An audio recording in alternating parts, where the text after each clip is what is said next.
స్తోత్రాలు దేవా, నీకే స్తోత్రాలు దేవా, నీకే స్తోత్రాలు దేవా.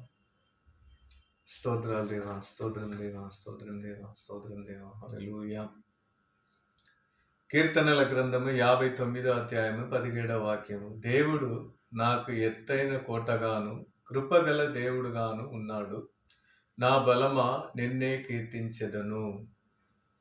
బలమంతా నీవేనయ్యా, నా బలమంతా